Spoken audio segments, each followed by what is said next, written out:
Geçenlerde bir arkadaşımla sohbet ediyordum. O da dedi ki, işte bu kaderle ilgili kafamda bazı sorular var. İşte kader değişir mi? Kaderimizin dışına çıkabilir miyiz? Ondan sonra e, biz herkesin kaderini boynuna bağladık diye bir ayet var. Yani kader, biz herkesin kaderini çabasına bağladık diye bir ayet var.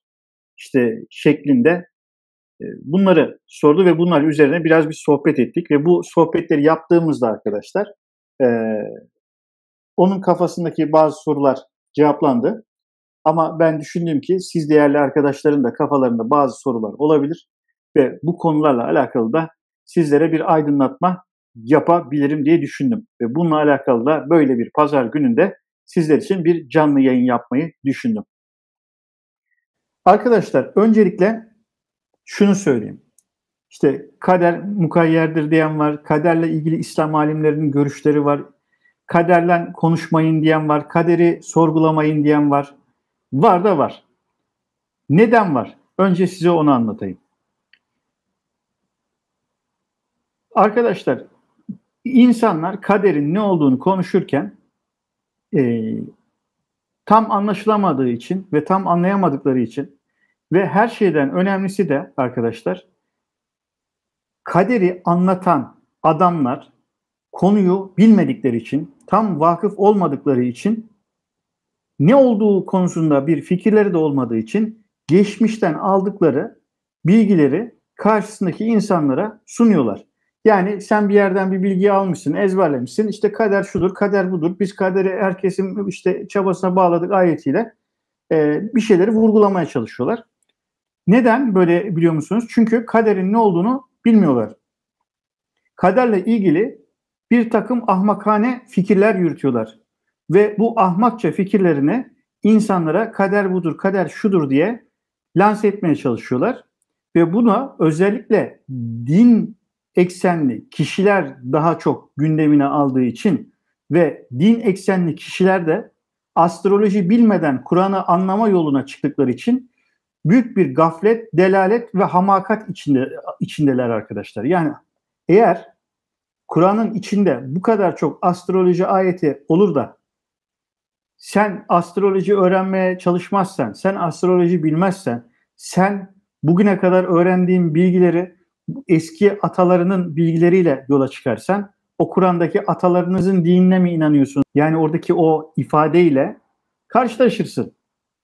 Ve ne olur? Sonucunda insanlara yanlış bilgi verirsin. Kendinde yanlış bir hayat yaşarsın ve böylece bu sürer gider.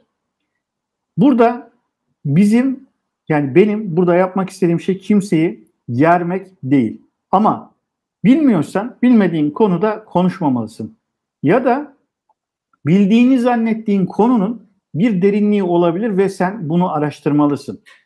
Tamam mı? İşte bu yüzden de bu kader kimin konusuysa o kişilerle ya da o kaynaklarla biraz haşır neşir olman lazım. Arkadaşlar, kader nedir? İlk önce size bunu buradan başlayarak anlatmak istiyorum. Kader bir süreçtir. Mesela bir ağacın kaderi vardır. O ağacın kaderi ağaç olmaktır. Tohumdan başlar, fidana dönüşür, filize dönüşür, filizden fidana dönüşür, kökü olur, gövdesi olur, yaprakları olur, bitkileri olur, meyveleri olur. Ve bu ağacın kaderi ağaç olmaktır. Tamam mı? Hani mutluluk sonuçta değil, süreçtedir diye bir laf var biliyorsunuz. Mutluluk sonuçta değil, süreçte. Neden arkadaşlar? Siz hiç hayatınızda mutlu son duydunuz mu? Mutlu bir son olan, yani bir şey sonsa niye mutluluktan bahsediyorsun? Çünkü son bulmuş. Son bulmuş şeylerin mutluluğundan bahsetmek doğru değil.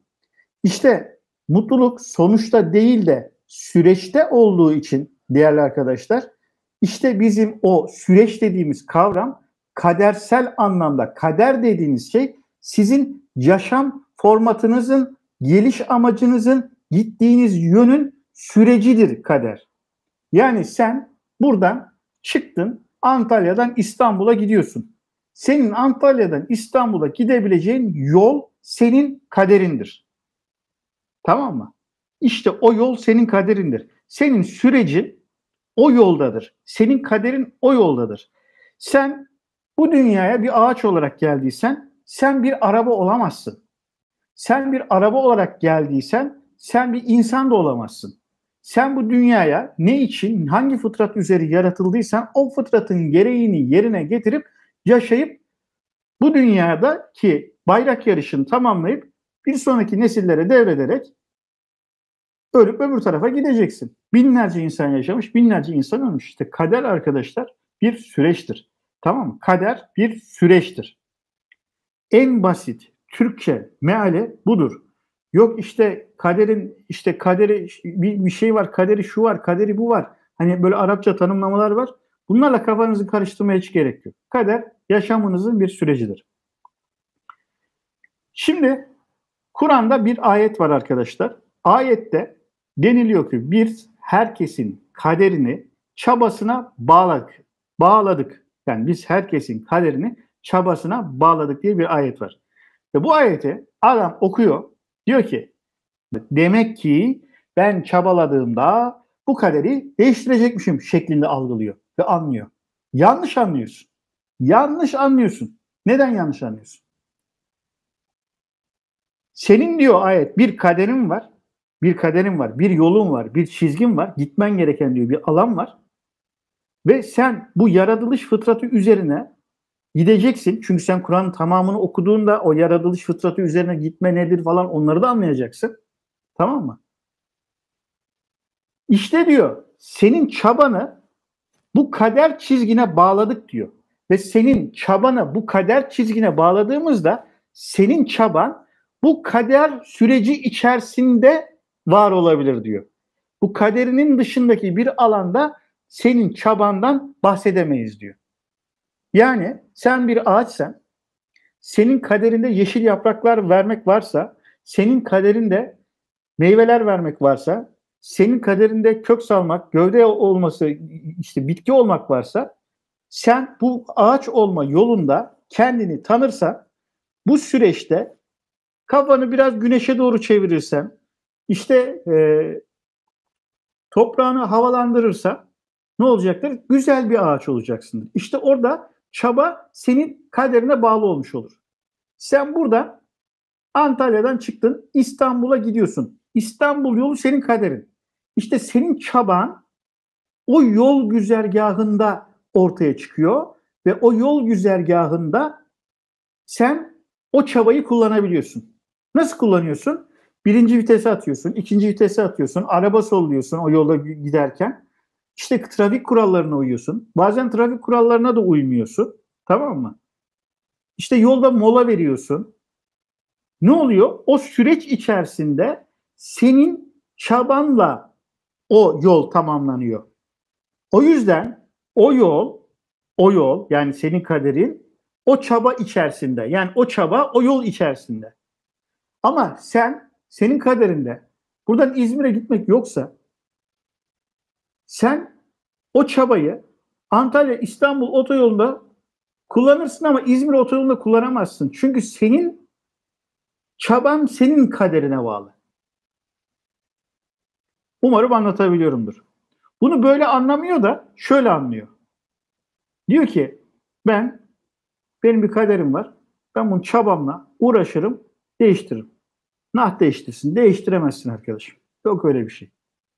Sen yaratılış fıtratın neyse geldiğin yön belli, gitmen gereken yön belli. Ona göre senin bir yaratılış fıtratın var ve bu yaratılış fıtratın üzerine gideceksin.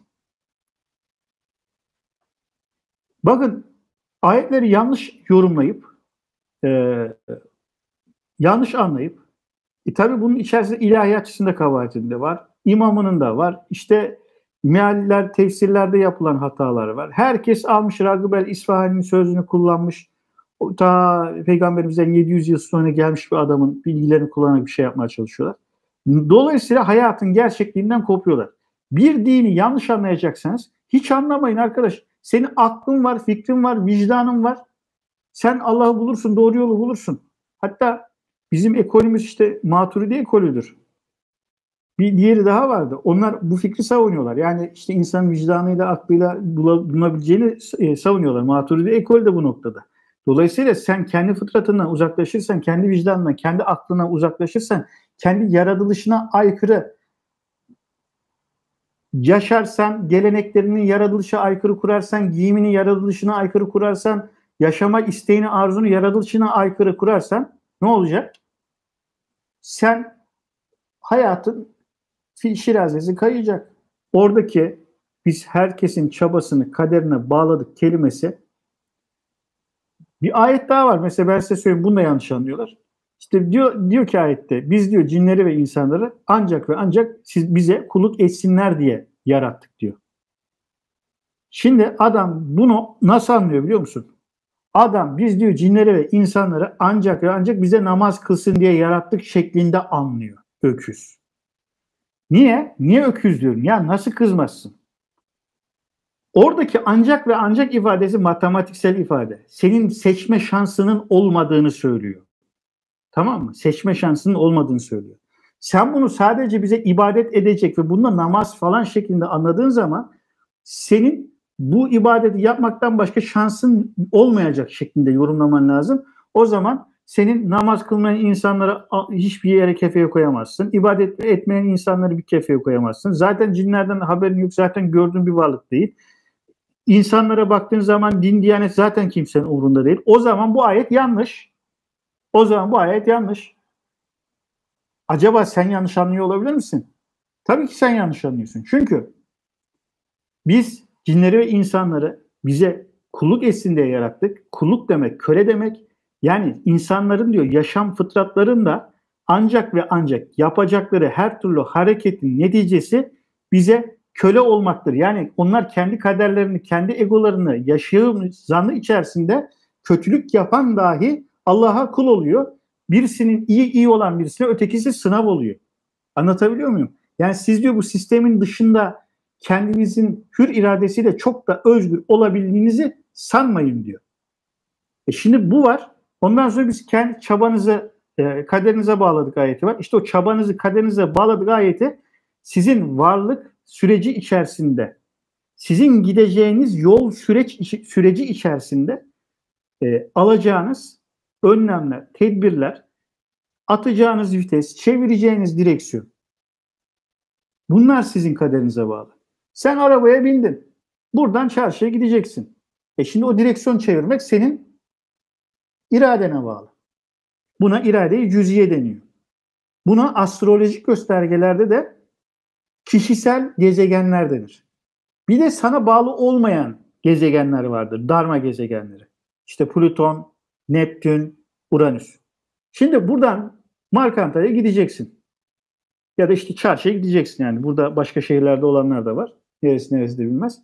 O yolu yapma görevi senin değil. O yol kadersel olarak oraya yapılıyor. O şehir kurulurken.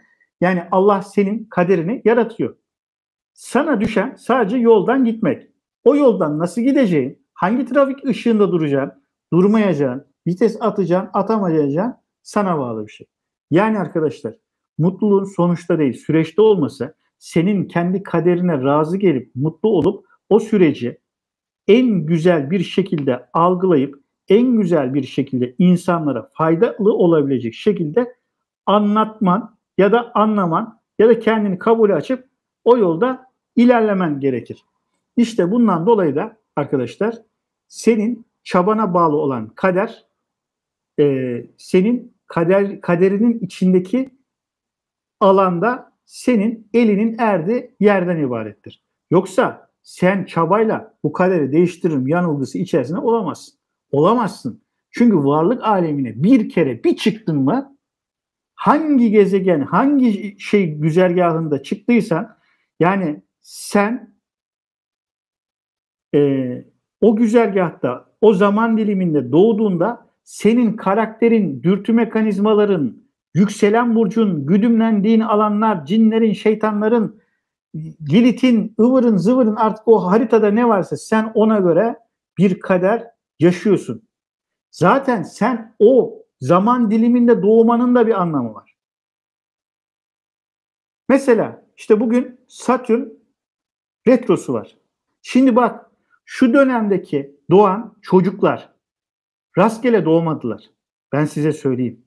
Şu dönemde doğan çocuklar rastgele doğmadılar. Kırmızı S retroda doğan çocukların atalarını şöyle bir gözden gezdirin. Doğuma potansiyeli var. Bakın hepsi için demiyorum çünkü haritanın başka güzergahları da var. Tamam mı? Haritanın başka güzergahları da var. Sen gittin, sevgilin vardı, zenginde bir sevgili buldun, kocana öldürttürdün, sonra senin çocukların oldu. Satürn, Akrep, Kırmızı S pozisyonda bir çocuk dünyaya gelir. Sonra o çocuk o kaderi yaşarken benim aşk hayatım niye kötü gidiyor? Çünkü senin ebeveynlerinin, atalarının yediği haltlar var arkadaş. Ve sen o günah dediğimiz negatif enerjiyi onlar yüzünden evrene verdiler ve sana bunu düzeltme görevi verildi. Tamam mı? İşte bakın şu anda günümüzde hırsızlık, arsızlık, maddi olanakların sıkıntılı olması, ondan sonra yaşanan ekonomik kriz, insanların yaşayamayacak duruma gelmesi, insanların kiralarını ödeyemeyecek duruma gelmesi, en ucuzlarla bile karnını doyuramayacak duruma gelmesinin şu dönemde buna denk gelmesi ve bu dönemde bu çocukların, bu neslin doğuyor olması Allah'ın irfanında bir matematik sonucu oluyor. Hani kimsenin yaptığı kimseye kar kalmıyor. İşte buna karma adı, kul hakkı sistemi. Bunu Hintçe söylemeye gerek yok. Entel dantel olmaya gerek yok. Kul hakkı sistemi bunun adı. Yani demek istediğim arkadaşlar, karma ve karmik astrolojinin konusu bu dünyaya gelirken atalarının yediği nanikler nedir? Bunun üzerine çalışır. Bana göre ataların yediği naniklerdir. Ama reenkarnasyona inananlar için geçmiş dönemde birilerinin kul hakkını gasp ettin. Sen şimdi dünyaya tekrar geldin ve dünyaya tekrar geldiğinde geçmişte yaptığın haltları düzeltmek için sana verilen bir fırsattır şeklinde bakıyorlar.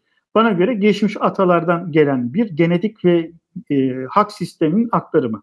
Burada insanların es geçtiği bir nokta var. Mülk Allah'ındır diyor. Ayet var. Mülk Allah'ınsa sen her şeyi kendi hakkın bilip neden tekrar dünyaya geliyorsun? Ama öyle değil. Sistemin sahibi hakları dağıtmış ve sen bu hakları, bu benim hakkım, ötekisinin hakkını gasp etmişsin, kendi hakkın olmayan hakkını zannetmişsin, gasp etmişsin, bozmuşsun. Sonra ne olmuş? Sonra sen sistemi bozmuşsun. Sistemi bozduktan sonra senin çocukların, torunların ve senden sonraki nesillere düzeltmek için fırsatlar veriliyor. Niye? Mülk Allah'ın, sen de Allah'ın mülküsün, senin çocuğun da Allah'ın mülkü. Yani Kur'an'daki şeye baktığınız zaman böyle. Dedeniz gitti bir orman yaktı diyelim. Şimdilik onun yaktığı o orman yanına kar mı kalacak? Kalmayacak. Ne olacak? Onun çocukları, torunları ya da onun neslinden gelen insanlar gidip bir fidan dikecekler. Tekrar bir orman oluşturmak için fidanlar dikecekler. Yoksa orası kurak kalır. İşte burada yani bir yaratımın bir sistemi var ve insanların yükümlülükleri var. İşte sen varlık alemine belli bir matematik üzere belli bir zaman diliminde çıkıyorsun. Belli bir zaman diliminde doğuyorsun ki o kaderde dikkat etmen gereken, alman gereken önlemler var, değiştirmen gereken şeyler var ama bu kadersel sürecinde oluyor. Yani sen başka bir kaderle doğamıyorsun. Sen Sabancı'nın oğlu olarak gelebilirsin.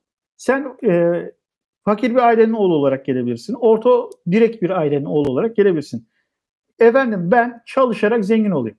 Bakın burada beni dinleyen herkese soruyorum. Siz hayatınızda çalışarak zengin olmuş bir insan gördünüz mü? Çalışarak zengin olamazsın arkadaşlar. Allah sana bir nimet verir, yağdırır. Allah sana bir nimet verir, yağdırır. Yani Şans Kapıyı Kırınca diye bir film vardı ya, onu hesap. Elini attığın yerden güldür para çıkar. Ama sen ne kadar iktisatlı olursan ol, ne kadar tasarruflu olursan ol, senden para çıkacaksa engel olamazsın. Engel olamazsın. İkinci evindeki bir yer, bir Mars vardır orada. Uranüs'te bir kare açı atar. Şak! Bitti. İflas ettin. Ne oldu? Ya işte biz bir trafik kazası yaptık da çok büyük tazminat ödedik. İşte böyle oldu. Yani trafik kazası olmayaydı ödemeyecektin. Hayır, ödeyecektin. Ödeyecektin. O para senden çıkacaktı. Anlatabiliyor muyum? Yani bu dünyaya hiçbirimiz kazık çarpmaya gelmedik. Ve bu Satürn şu anda retroda.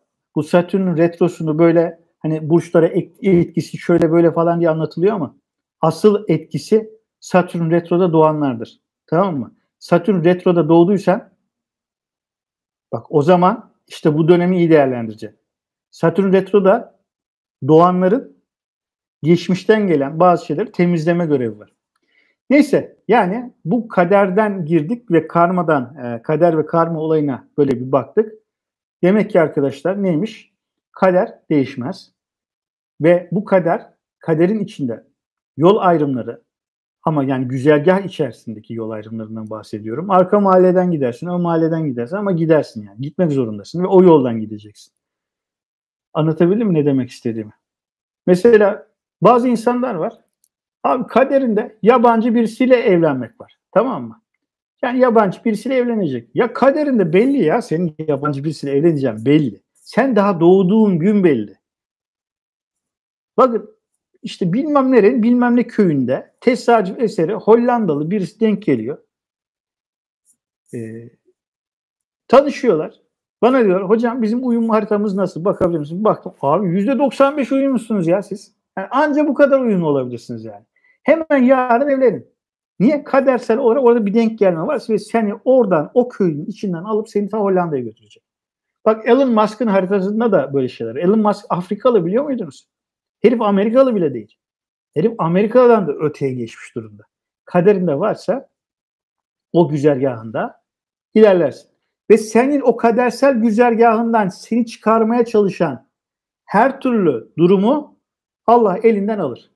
En çok neyi seviyorsan, eğer sen o kadersel güzergahtan çıkıyorsan o elinden alınır. Mesela çocuğunu seviyordur, karını seviyordur. Neyse onlar senden alınır. Çünkü senin bir görevin var. İşte o görevi ifa ettin. Etmezsen o yolda, o kadersel sürecinde asfalt olursun oralarda. Sürüm sürünürsün. Ne zaman sürünürsün biliyor musun? Satürn dönemi bir gelir. Yükselenine bir kavuşur orada. Şak! Bir de tam böyle bir 33 yaşındasındır. Şimdi 33 ilginç bir yaştır. 33 insanların cennette dirileceği yaştır bilirsiniz. Hani öyle bir şey vardır din literatüründe. Bir de tesbihlerde vardır 33 tane Sübhanallah. 33'ün öyle bir şeyi vardır biliyorsun. 33 herhangi bir yaş değildir. 33 herhangi bir zaman dilimi değildir. Evrendeki zamanlamalar vardır. Astrolojisiz sadece numerolojiyle bu zamanlamaları anlamaya çalışıyorlar ama olmaz yani. Sen güneşin ne zaman doğduğunda, o güneş o bitkinin içine saat kaçta girdi, kaçta çıktı, fotosentez nedir, fotosentez, ışığı sentezlemek, nuru sentezlemek ne demek, nurun sindirimi ne demek, bunları bilmiyor. Bunları konuşuyorlar. Yani, farazi konuşuyorlar. Atıyorlar, tutuyorlar. Şeylerde de öyle. İşte falanca alim şunu dedi, filanca hısım şunu dedi, filancaya göre böyle, o halde bunun durumu böyle falan. Ezberlemişler. Papağan gibi ezberlemişler. Gerçekten, akıldan, vicdandan, şeyden uzaklaşmışlar. Ve böyle akıldan, vicdandan, her şeyden uzak bir din anlatımı. Herkes kafasındaki bir Allah'a inanıyor. Bak, sokaktaki herkese sor, Allah'ı anlat bana de, tamam mı? Kimisi eli sopalı bir tanrı olarak anlatacak. Kimisi bir şey anlatacak. Kimisi duyduğunu söyleyecek. Ama ötelerde bir Allah tasvirini mutlaka duyacaksınız. Ama Allah diyor ki ben size şah damarınızdan daha yakınım. Şah damarın nerede? İçinde. İçinde. Senden uzakta değil. Ya? Allah diyor kişiyle kalbi arasına girendir. Neredeymiş? Kalbinle senin arandaymış. Bakıyor siz böyle bir yani din anlayışı işte demek istediğim bu. Allah bizi bu politik, siyasi din anlayışından ve böyle okumadan kendisini Müslüman, Hristiyan falan tanımlayan insanlardan korusun ve ben her zaman şunu söylüyorum insana. Arkadaş sen kendini Müslüman olarak tanımlıyorsan aç önce bir kitabı oku, baştan sona bir oku, anlamaya çalış. En azından anladığın yerleri anla. Ama adam hiç okumamış kendini Müslüman olarak tanımlıyor. Belki okuyacaksın diyeceksin ki arkadaş bu din bana göre değil. Ben Müslüman olmaktan vazgeçiyorum. Belki bunu diyeceksin ya. Bu bana göre değil diyeceksin ya. Senin zaten hayatına bakıyorsun, yaşamına bakıyorsun, sevdiklerine bakıyorsun, oturduklarına bakıyorsun, kalktıklarına bakıyorsun. Senin zaten o din seni tanımlamıyor ki. Tanımlamıyor. Hatta şimdi Yani peygamberimizin hayatta olduğu döneme kadar olan bir gerçek İslam var. Bir de peygamberimizin vefatından sonra oluşmuş bir İslam var. O vefatından sonra oluşmuş İslam'a göre yaşayan ülkeler, dinler, kültürler, artık siz ona peygamberimizin düşmanı Muaviye'nin dini mi dersiniz, neyin dini dersiniz deyin, hallerine bakın. Hepsi sefalet içerisinde, hepsi son derece vahim durumdalar. Neyse, ben buraya din anlatmak için bunu açmadım. Ama kader dinle alakalı da bir konu olduğu için arkadaşlar, bunlardan ben size bahsettim. Kader değişmez. Varlık alemine çıktığınızda bir kaderiniz olur. O kaderinizi yaşarsınız. Mecbursunuz. O kaderinizin güzergahları vardır. Eğer sen kendi kaderini bilirsen, mesela senin kaderinde bir ağaç olmak varsa, ben nasıl bir ağacım? Ben ne tür meyveler veririm? Ben güneşe ne zaman dönmeliyim? Ben hangi zamanlarda sulanmalıyım? Bunları bilirsen o kadersel sürecinde o çabanı düzgün ve verimli bir şekilde kullanırsın. Tamam mı?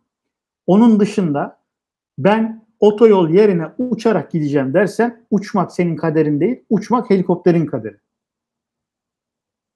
Gitmek arabanın kaderi. Yine bakalım ne denilmiş? Arif hocam, benim sorum şu: bir Satürn kızı olarak. Satürn'ün kızı değilsiniz bir defa. Satürn kızı olarak kendinizi tanımlamayın. Bu gezegeni çok seviyorum. Vallahi hiç sevme. Emin ol, o da seni sevmiyor. Onun kurallarına uyduğum için çok iyi anlaştığıma inanıyorum. Sizce mükafatını alır mıyım? Alamazsınız. Satürn 30-33'lü yaşlarda size ve yani iki tane sağlam çarpar size.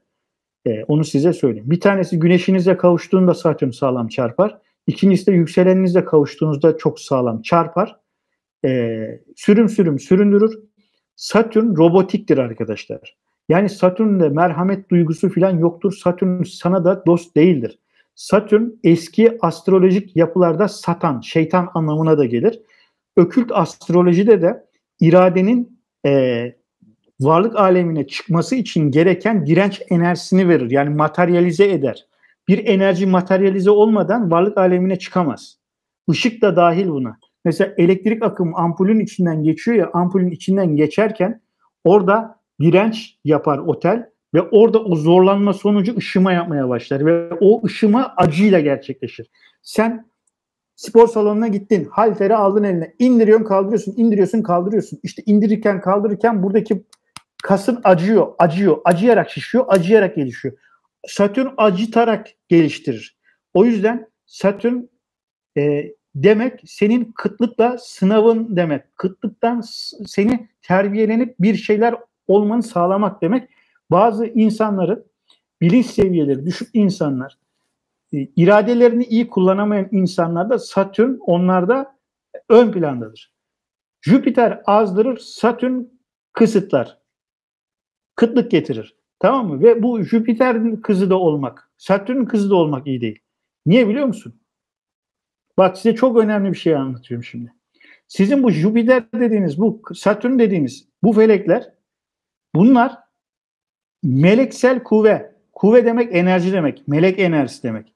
Şimdi senin karakterinin, düşüncelerinin bir enerjiye dayanıyor. Tamam mı? Enerji. Ama şu an bu ölçülebilir bir enerji değil. Ama senin bu bilincin bu enerjilerle yönetiliyor. Ve bu meleksel enerjiler, yani adı meleki kuvve enerjiler, senin karakterinde ve düşünce impulslarında sana dürtü mekanizması oluşturuyor. Şimdi Kur'an'da ne diyor? Melekler, Allah meleklere diyor ki Adem'e secde edin. Adem ne? Prototip insan. Prototip insan. İlk yaratılmış prototip insan. İnsansızlar var ama Adem biraz da özel modifikasyona uğramış bir insan. Bu modifikasyona uğramış Adem'e meleklerin secde etmesi demek, meleklerin onlara namaz kılması demek değildir arkadaşlar. Secde itaat etmek demek. Tamam mı? Ve meleklerin secde etmesi bu kuvvenin insanın komutu altına girmesi demek. Tamam mı? İnsanın komutu altına girmesi demek. Melekler diyor ki sen diyor Allah'a, bak benim fikrim değil yani. Bunu aç, Bakara suresinde kendini oku. Yani hoca kafasından uydurmuyor. Kafasından uyduran bir sürü şey var. Ben Kur'an'dan konuşuyorum size. Melekler diyor ki sen diyor kan döken vahşi insanı mı halife kılacaksın diyor. Allah'a diyor. Düşünüyor, Allah'a diyor yani bunu. Yani bir sorgulama var. Kim sorguluyor? Melekler sorguluyor. Kim sorguluyor? Allah'a sorguluyor. Allah da diyor ki siz diyor benim bilmediğimi mi biliyorsunuz diyor meleklere. Melekler de bakın melekler az önceki o kuvve var ya enerjisel kuvveler onların cisimleşmiş hali yaratıcıyla konuşması anlatılıyor burada. Onlar da diyorlar ki haşa ve subhanehu senin bize öğrettiklerinden bizim başka bir bilgimiz yoktur. Bunun da Arapçası subhaneke la ilme lena illa ma allamtena inneke entel alimul hakim. Bunu bazılarınız bazı sohbetlerde çokça duydu ama anlamını bilmiyordu. Anlamını öğrendiniz. İşte oradan şunu çıkaracaksınız. O meleki kuvvelerin sizin için ölüp bittiklerini ah canım cicim hani siz melekler falan böyle ah, cici bici diye bak düşünüyorsunuz ya onlar sizin için aynı fikirde değiller. Onlar sizi vahşi olarak görüyor. Neden? Çünkü sen insansın, sen et yiyorsun, sen kan döküyorsun, sen kurban kesiyorsun, sen başkalarının üzerine basıyorsun. Sen bir alt formsun onlara göre. Onlar onlardan arınmış üst form. Biz diyor burada seni diyor takdis ederken diyor, takdir ederken diyor, seni diyor anarken diyor sen insanı mı halife kılacaksın diye Allah'a sorgu soruyorlar. Ve bu sorguda onların sana ne kadar dostluk beslediğini anla yani. Ondan sonra devam ediyor. Şeytan ne yapıyor? Ben diyor üstünüm diyor. Ben diyor secde etmem diyor. Allah da şeytanı oradan kovuyor. Şeytan dönüyor diyor ki bana diyor mühlet ver diyor. Sana diyor bunu kanıtlayacağım diyor. Bakın onları yoldan çıkaracağım. Onlara işte şöyle fena yapacağım, böyle döveceğim, böyle ateist yapacağım, böyle kafir yapacağım demiyor. Ne diyor biliyor musun? İddiası şu. Onları sana şükreder bulamayacaksın diyor. Tamam mı? Onları sana şükreder bulamayacaksın diyor. Demek ki şükürsüzlük neydenmiş? Şeytandan. Bak. Ondan sonra secde etmeyenlerden bir tanesine arkadaşlar kuvvelerden bir tanesi Satürn. Yani Satürn okült astrolojiye göre şeytan mıdır bilemem ama size şunu söyleyeyim. Satürn'den dost filan olmaz. Satürn satan ise yani o okült astrolojik veriye göre söylüyorum. Ben öyledir demiyorum. Neden demiyorum? Çünkü bu mitolojik hikayeler öyle bir şekilleniyor ki işte kimine göre Hades şeytan, kimine göre Satürn şeytan. İşte o Satürn ondan dolayı sana secde etmez. Tamam mı? O kuvve sana secde etmez. Secde etmesi demek itaatin altına girmez. Sen Satürn'ü kullanamazsın yani. Anladın mı? O yüzden Satürn'ü yükseltelim falan filan diyenler varmış. Hapı yutarsınız yani. Sürünürsünüz yani. En sevdikleriniz elinizden alınır, gününüzü görürsünüz. O yüzden böyle Satürn yükseltmeye falan kalkmayın. Mesela Deniz Hanım demiş evet hocam Satürn bana hiç acımadı 10 sene süründürdü. Aynen arka arkaya güneşine yükselme ve ay düğümlerime kavuştu. Satürn bunlar Jüpiter'le birlikte oldu. Evet öyle olur. Yani bunlar olur. Şimdi Jüpiter'e gelelim. Jüpiter de size bolluktan sınav getirir.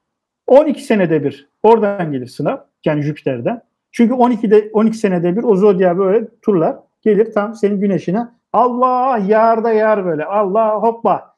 Gelsin paralar. Gidelim pavyona içelim güzelleşelim falan. O. Ama ne oluyor? 3 ay.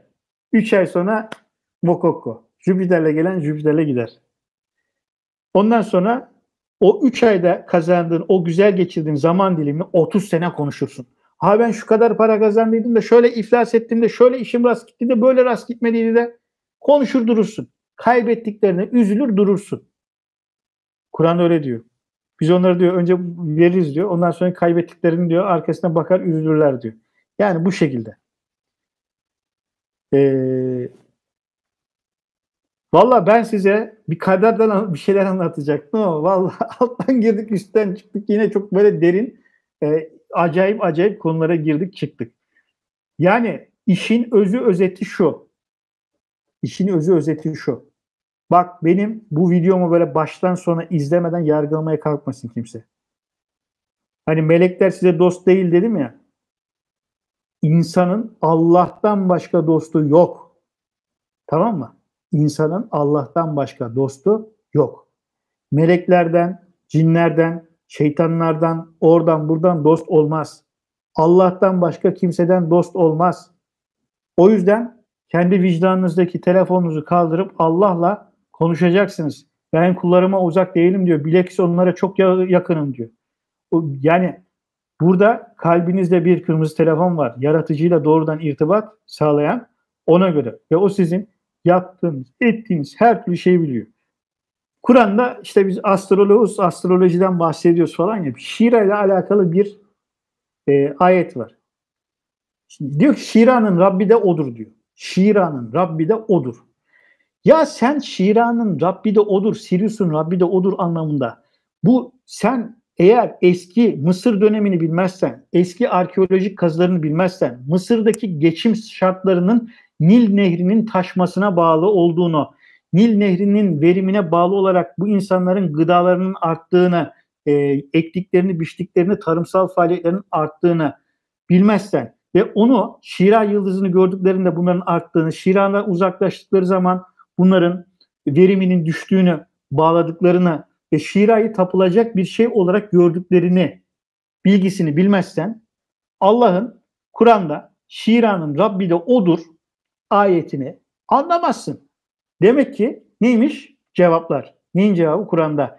Kur'an son ayetine kadar olan, Peygamberimizin vefatına kadar olan dönemde Kur'an'dan önce ne kadar inanç sistemi varsa arkadaşlar ve bu bozuk inançlar ne kadar insanı yoldan çıkardıysa, ne kadar bir yanlışa sürüklediyse o yanlış inanç ve itikadi sistemlerin hepsine cevap verir Kur'an.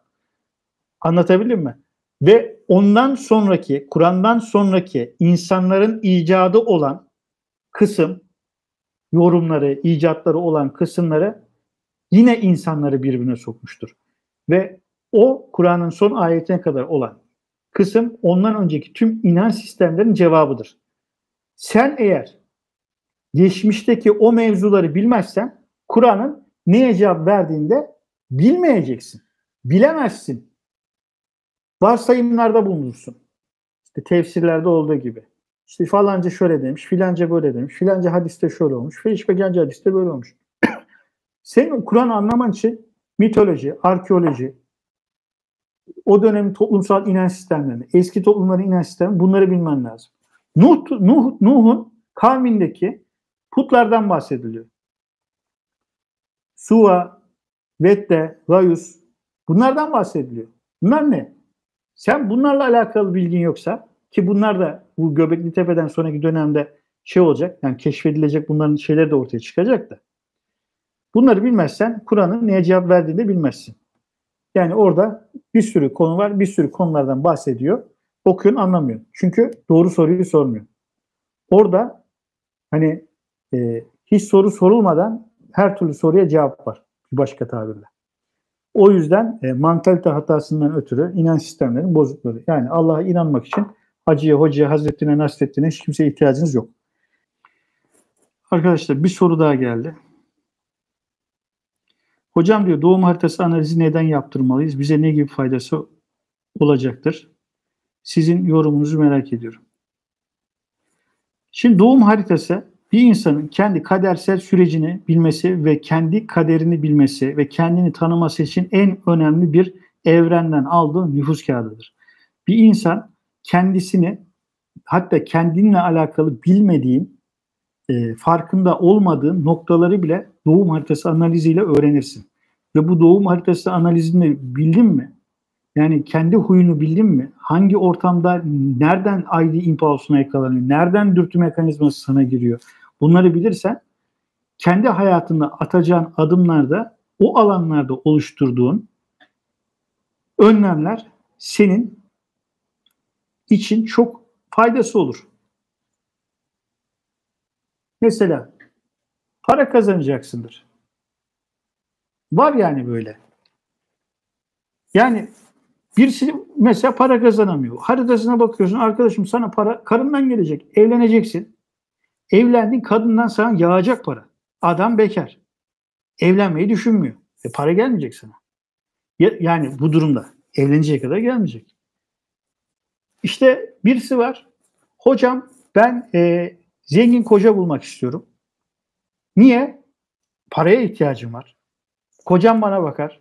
Haritaya bakıyorsun. Yo arkadaş Para kazanmak istiyorsan senin evlenmeye ihtiyacın yok. Evlenmek istiyorsan evlen ama para sana kocadan gelmeyecek.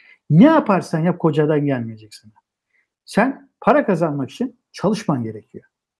Ya da sen parayı şu alanlarda enerji açığa çıkartırsan para kazanabilirsin. Mesela. Hep paradan gidiyoruz. Paradan gitmeyelim. Hocam işte bende aşk yok. Aşkla ilgili sorunum var. Neden yok? İşte karmik bir problem mi var? Ya da sen aşka ne kadar zaman ayırıyorsun? Ya da senin haritanda aşka zaman ayırmaya fırsat veriliyor mu? Senin aşk anlayışın ne? Bu senin aşk anlayışın hangi profillerde çalışmada? Hangi profillerde işe yaramadı? Yani ben işte şu kişiyle çıktım. Onun burcu yükseleni, ay burcu şuydu. Ona olmaz. Senin şu profilde, şu sadakatte, şu anlayışta, şu kıskançta şey bulman lazım. Şimdi insanların evlilikten beklentileri var. Kimi para bekliyor. Kimi parasal güvence bekliyor. Geleceğinin garantisi altına almak istiyor.